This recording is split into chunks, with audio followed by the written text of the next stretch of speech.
So you've made the decision and you're ready to buy a house. Well, let's get that budget ball rolling.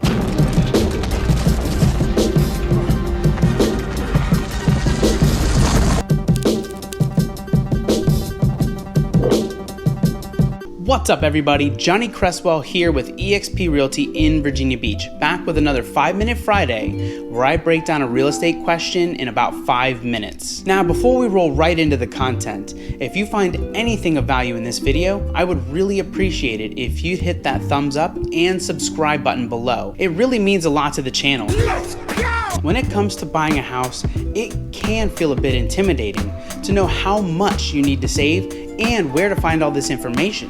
But you should know you aren't expected to have all of these answers yourself. There are many trusted professionals who can help you better understand your finances and what to expect and budget for throughout the process. To get started, here are a few things experts say you should plan for along the way. I'm not going to include things that aren't variable, like your home inspection, your termite and moisture inspection, and the appraisal. Those are generally about the same cost almost every time. Number 1, your down payment. As you set your savings goal for your purchase, you're already probably thinking of your down payment. And like a lot of people, you may believe that you need 20% of the purchase price to get the home you want. And that's not always the case. The National Association of Realtors says one of the biggest misconceptions among housing consumers is what the typical down payment is and what amount is needed to enter home ownership. Having this knowledge is critical to know what to save. The good news is you may be able to put down as little as 3.5%. To better understand your options, you need to partner with a trusted lender.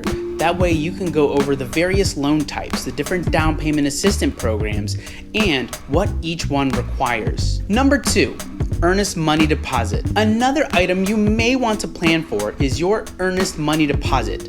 While it's not required, it is very common, especially in today's highly competitive market, as it'll help your offer stand out in a bidding war. I want to hear from you. Go and put in the comments, what's the craziest thing you've heard of in a bidding war in the last few months? So what is an Earnest money deposit?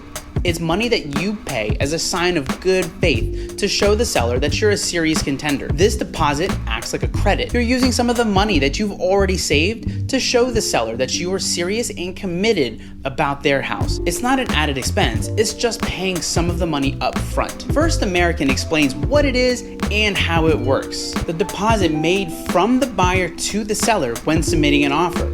The deposit is typically held in a trust by a third party and is intended to show the seller that you are serious about purchasing their home. Upon closing, the money will generally be applied towards your down payment or closing costs. In other words, your EMD could very well be the first check that you write towards the purchase of your new home, and the amount varies by state and situation. Realtor.com elaborates. The amount you'll deposit as earnest money will depend on factors such as policies and limitations in your state, the current market, what your real estate agent recommends, and what the seller requires.